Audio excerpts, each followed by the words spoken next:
The last century is in captivity. The galaxy adapts. Hello, welcome to GameGazm. I'm Bren. I'm Dan. And what are we looking at today, Dan? We're looking at the exciting first entry in a brand new game series, Battlefield 1. No, Dan. It's not the first one. It's not a new IP. It's got a 1 in it. I know. Think Xbox One. Oh, yeah. Yeah.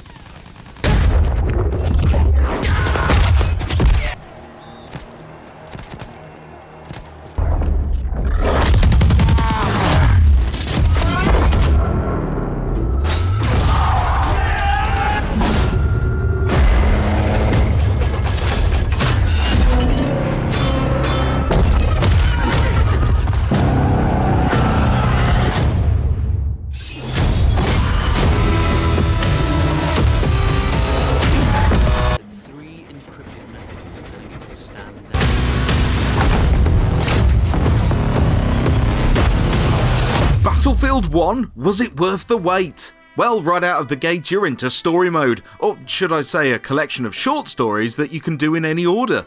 Yes, Battlefield 1 takes place in World War I, as you all know, and after the game's impressive intro where you really feel the grit of this terrible war to end all wars, it all goes woefully downhill. The game begins with a flavour of most of the things you'll be doing in the game, but despite the game looking undeniably incredible, it doesn't at all feel like you're playing anything groundbreaking or new.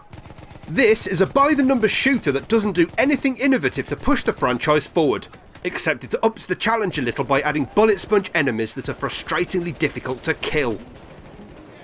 Okay, so they aren't that bad, and there are a few more enemy variants, but they do feel overpowered a little, and it doesn't feel like there's any real sense of strategy to beating them other than the typical hit them in the back trait.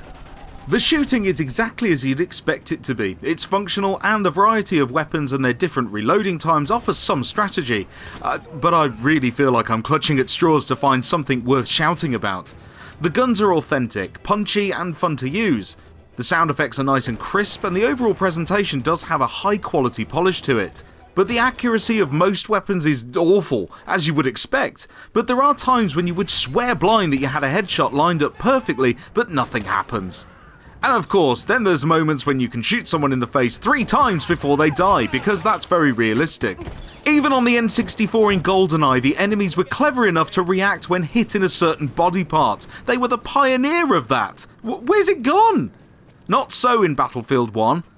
The open combat that comes in some of the later short stories is better, but most of the time it boils down to go to waypoint and shoot a lot of bad guys. In one short story called The Runner, one of my objectives literally had me running across a village to tell someone something, then run all the way back to deliver a message back with no fighting in between. Then it was a case of defending a small building, and then the chapter ended.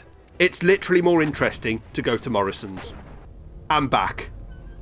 There is, however, a good variety of missions across the game. You'll fight in trenches, drive a tank, walk in front of a tank, find spare parts for a tank, take part in breathtaking dogfights in the sky, attack a war train. It's just there aren't very many of these short stories. There are some truly outstanding set pieces too, but their numbers are so small. There are just 6 missions, and experienced players will see it all in under 5 hours. At full retail price, this will cost you £10 an hour on the campaign, just like parking in London.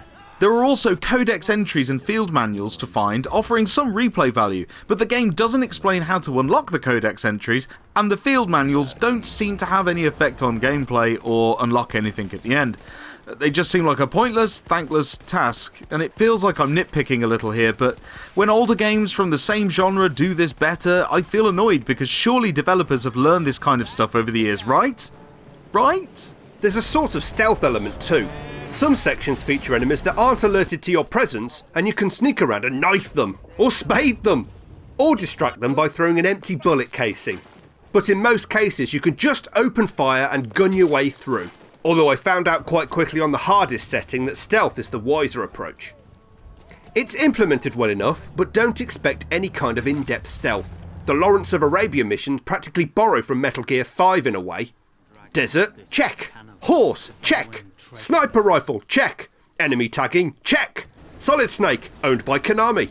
Although not nearly as deep as Metal Gear, it's fun enough. Well, for the short 40 minutes you'll be playing it for. Seriously, why is it all so short? Oh, well, it's because you can buy the next bit later from EA. Fuck you, EA. Fuck you hard.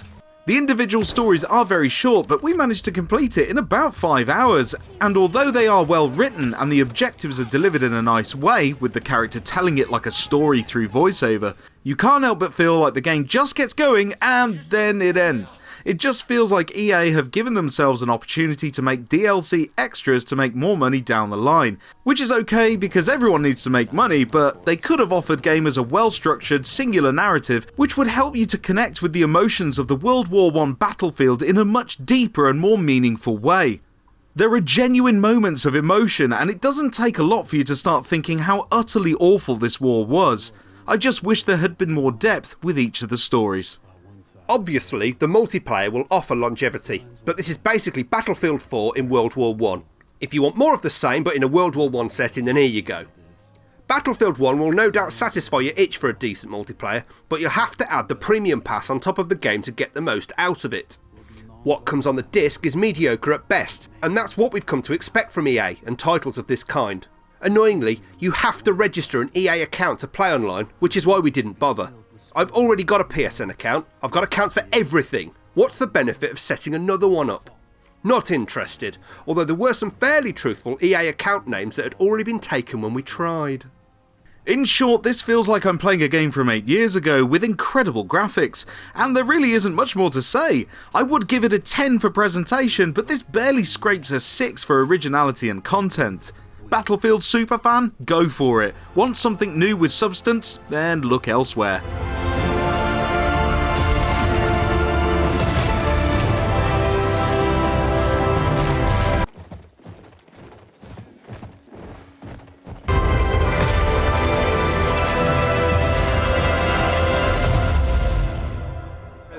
That's all the time we've got for today. I hope you enjoyed our video review. If you did, don't forget to leave us a like and also subscribe if you haven't already. As always, I've been Bren. I've been Dan. And we've been GameGazm.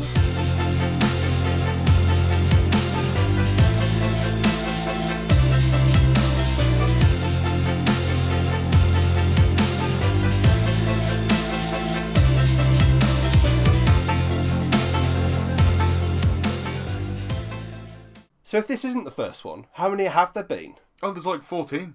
Fuck!